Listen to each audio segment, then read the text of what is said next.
আশ্বিন মাসে বাপের বাড়ি আসেন ভগবতী।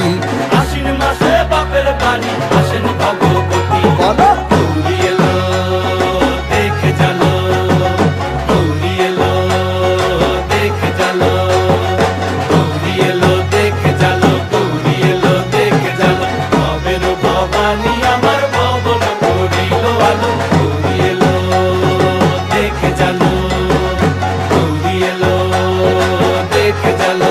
ও দেখি সিংহের উপর উইঠা চুরি, অসুরের টিকি ধরি গলায় দিছে সাপ জড়াইয়া বুকে মারছে খুঁচা। কি